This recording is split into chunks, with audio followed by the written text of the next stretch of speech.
এইরকম মুখরোচক খাবার যদি থাকে, তাও আবার বৃষ্টির সন্ধ্যায়, দারুণ লাগে। এতটাই টেস্ট, এতটাই টেস্ট। তো আমি এইখানে অল্প মসুরির ডাল নিয়েছি। এই মসুরির ডালটা দিয়েই পকোড়া করে দেখাবো, গোটা গোটা মসুরির ডালটা দিয়ে পকোড়া করে দেখাবো।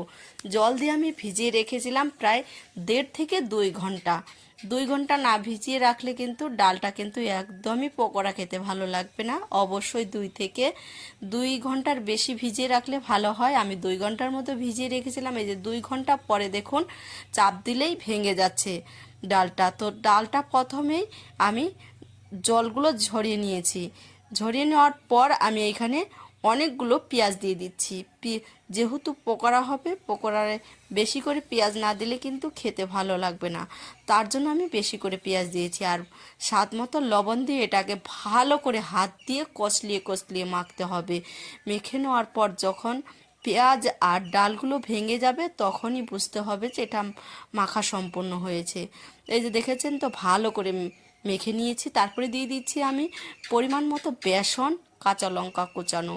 এইদিকে দিয়ে দিচ্ছি মশলা, জিরের গুঁড়ো, ধনের গুঁড়ো, লঙ্কার গুঁড়ো, আর দিয়ে দিচ্ছি হলুদের গুঁড়ো। এইটুকু মশলা দিয়েই তারপর দিয়ে দেবো এখানে জিরে আর জোয়ান। ভালো করে হাত দিয়ে এটাকে মেখে নিতে হবে। অবশ্যই হাত দিয়ে মাখার চেষ্টা করবেন। ভালো করে মেখে নিয়ে তারপরে তেলের মধ্যে ভাজলেই জাস্ট অসাধারণ, দারুণ টেস্ট। না তৈরি করলে বুঝতে পারবেন না এর স্বাদ কতটা। তাও আবার যদি বৃষ্টির সন্ধ্যায় থাকে, দারুণ লাগে। তো আমি এইরকম করেই তেলের মধ্যে দিয়ে, কড়াইয়ের মধ্যে তেল দিয়ে এপিস্ট ওপিস্ট করে ভেজে নামিয়ে ফেলবো। তো বড়াটা তো ভাজতে সবাই পারেন, আমি গোল আকারের শেপ দিয়েছি। আপনারা চাইলে নানান রকমের শেপ দিয়ে ভাজতে পারেন। তো কেমন লোভনীয় রেসিপি! অবশ্যই ভিডিওটি ভালো লাগলে শেয়ার দিয়ে পাশে থাকবেন।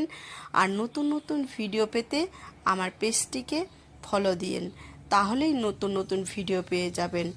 এতটাই স্বাদ হয়েছে যে বলার মতন। আমি এখন একটা খেয়ে দেখাবো কেমন হয়েছে। দারুণ, অসাধারণ হয়েছে।